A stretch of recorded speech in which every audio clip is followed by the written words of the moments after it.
Hello viewers, I'm Sakib. In this video tutorial, I'm going to show how to use Swimlane Diagram or Cross Functional Flowchart Diagram by using Microsoft Visio 2010. If you have Microsoft Visio 2010 or 2013 or the latest version, then you can do it easily. But you need to have Microsoft Visio 2010 or the latest version to follow accordingly.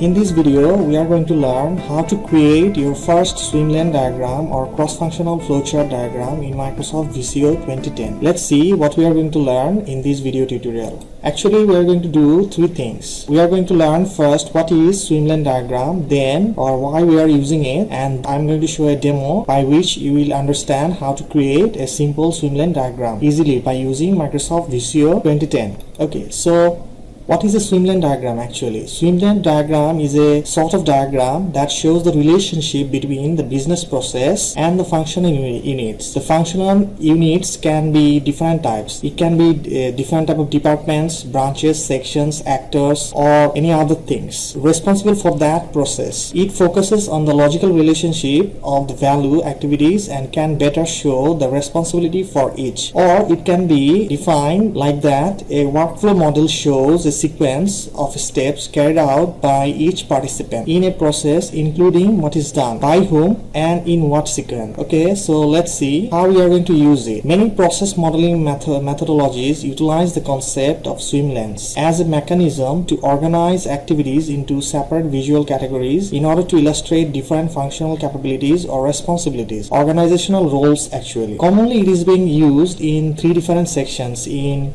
Microsoft Visio. Whenever we are going to create BPMN diagram, which is actually known as business process modeling notation diagram, there you can find swim lanes or lanes or pools. If you are going to start UML activity diagram, which is a unified modeling language diagram, then you can see swim lanes available there. Or if you want to go for basic flowchart diagram, it can be basic flowchart diagram or it can be cross-functional flowchart diagram. If you are going to go for cross-functional flowchart diagram, then you can see swim lanes there. Okay, so let's start. In different ways you can start Microsoft Visio, but you must have Microsoft Visio 2010 or the latest version installed in your system, otherwise you can't follow. There are several ways how you can start this. I'm going to use the search panel. Press Windows plus S to bring up the search panel and then type Visio. You can see that I don't have Microsoft Visio 2010 installed in my computer, so I'm clicking on this. I'm pressing enter. We are going to go for UML, then you can go to software and database, and then you can click on, or you can select UML model diagram, can click on create button. Or if you want to go PMN diagram, then you can click on flowchart and then you can select BPMN diagram. Or if you want to go for cross-functional flowchart diagram, what we are going to use in this tutorial, click on flowchart and then click on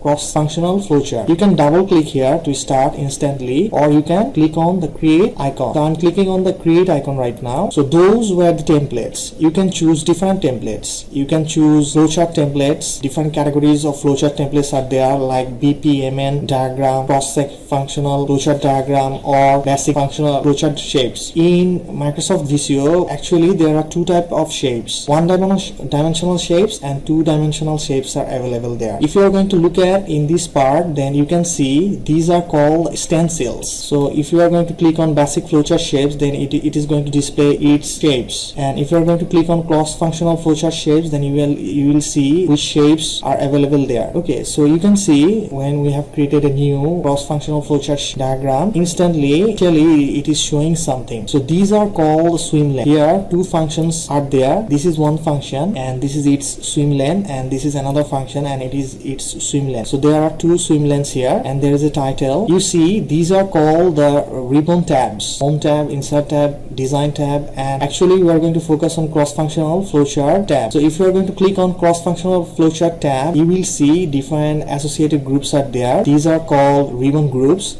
insert group, arrange group, and design group. Okay, so I'm going to begin with these ribbon groups. Let's see how we are going to add swim lanes. So you can add swim lanes in different ways. There are a lot of ways how you can add swim lanes in your diagram. Basically what we are going to do here is we are going to create a normal cross-functional flowchart diagram, you can add swim lane in different ways. One of the quickest way is to click on cross-functional flowchart tab, click on swim lane, and it is going to add instantly an additional swim lane just after last function. Or you can add a swim lane by dragging from here. You can drag a swim lane here. In this way you can add swim lane. You can add swim lane by clicking on one swim lane, and by pressing Ctrl you can see a plus sign is there over mouse. You can add a swim lane.